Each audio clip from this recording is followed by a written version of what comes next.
Hello children, how are you all? You all are doing a study and writing everything in the classwork copy and homework copy? Yes, very good.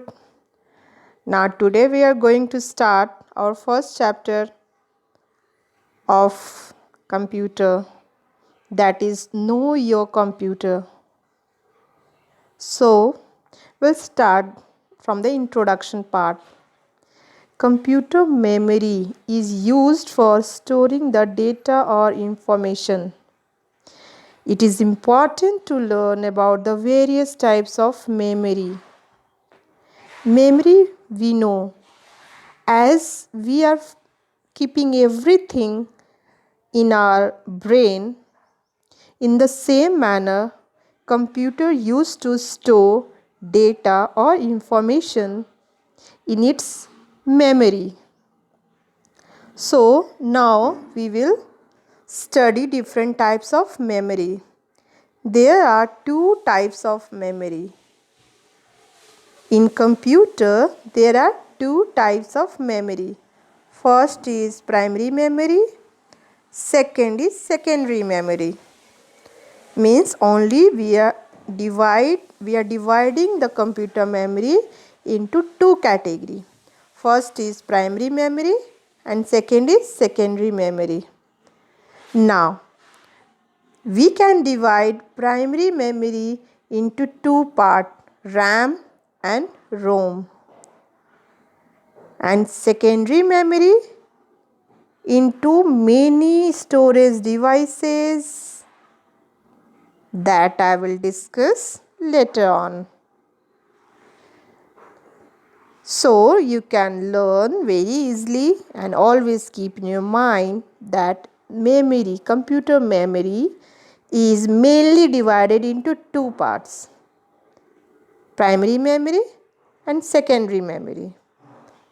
And primary memory again is divided into two types, RAM and ROM.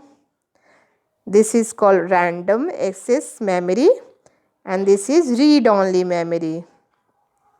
So, what is RAM and what is ROM? I will discuss later on. And secondary memory, there are many storage devices which comes under secondary memory. So, we'll move later types of memory again. First, we will discuss primary memory. What is primary memory?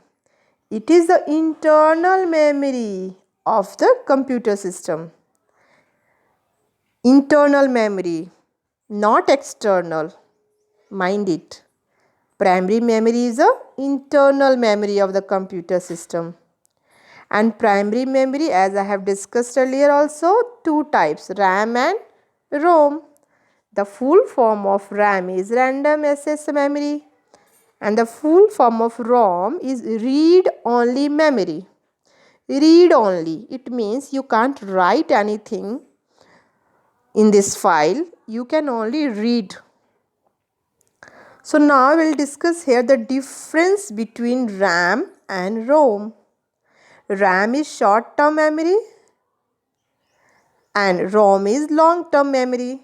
Short-term memory means it will be deleted when you will not save this to ROM. And long-term memory, when you are saving your file, it will be for the long time unless and until you will not delete this file. Now, RAM. Data can be read or written. It can be read or written also. But here in ROM, data can only be read. You can't write anything. Now, in RAM, you can see it is a volatile in nature. Volatile means जो चीज़ उड़ जाए, खत्म हो जाए, finish हो जाए. Means यहाँ पे डेटा temporarily stored करते हैं, not permanent. And in ROM, it is non volatile, ये कभी डेटा फिनिश नहीं होता, उड़ता नहीं, ख़त्म नहीं होता, डिलीट नहीं होता. The data is stored permanently. In RAM, when power is switched off, the data is lost. You can check. You will type one Word document for yourself, as you can type my hobby, and you will not save this, and you'll switch off computer. You will see that your data is lost. But when in ROM, when power is switched off, the data is not lost, because as I have explained, it is long-term memory. Data is stored permanently, so it is not lost. Very simple.